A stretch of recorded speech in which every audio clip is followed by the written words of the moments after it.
بسم اللہ الرحمن الرحیم۔ السلام علیکم بچوں، آج ہم گرامر کا پورشن میں سے خطوط نویسی کو دیکھیں گے کہ خطوط نویسی کیا چیز ہے، اور پھر ہم خط دیکھیں گے کہ ہم لوگوں نے ایک خط لکھنا ہے جس کا عنوان ہے دوست کے نام خط امتحان میں کامیابی پر۔ سب سے پہلے ہم دیکھتے ہیں کہ خطوط نویسی کیا ہے۔ تو خطوط نویسی ہے خیالات کا اظہار جو دو طریقوں سے کیا جاتا ہے، تقریر اور تحریر۔ جب مخاطب حاضر ہو تو ہم تقریر یعنی گفت و شنید سے ایک دوسرے کو پیغام دے سکتے ہیں اور لے سکتے ہیں، لیکن اگر مخاطب موجود نہیں تو اس صورت میں ہمیں اپنا پیغام دوسرے تک پہنچانے کے لیے اسے تحریری شکل دینا ہوگی۔ یہ جو طریقہ کار ہوتا ہے یہ خط کا ہوتا ہے، رکا، چٹھی، دعوت نامہ اور درخواست وغیرہ ہوتی ہے۔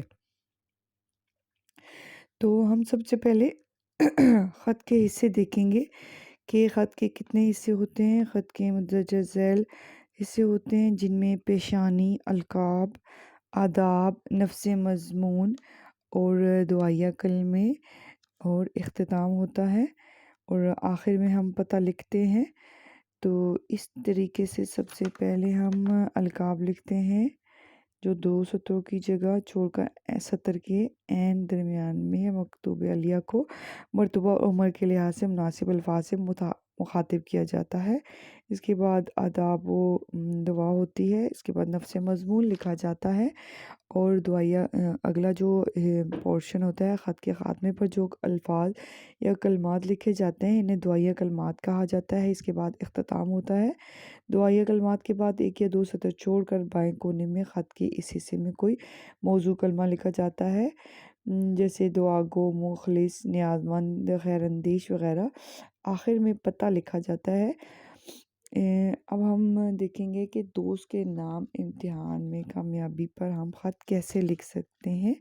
تو سب سے پہلے جب ہم خط لکھتے ہیں تو اس کے سب سے اوپر جو لکھا جاتا ہے ہم شہر کا نام لکھتے ہیں، جگہ لکھتے ہیں، لیکن یہ ہمارے پاس جگہ ہمارے پاس ہے جو ہے کمرہ امتحان ہے، تو اس لیے ہم یہاں پہ کمرہ امتحان لکھیں گے اور آخر میں کوما لگائیں گے۔ شہر الف ب جیم اور مورخہ جو 24 مئی یا جو بھی ڈیٹ ہے وہ لکھیں گے۔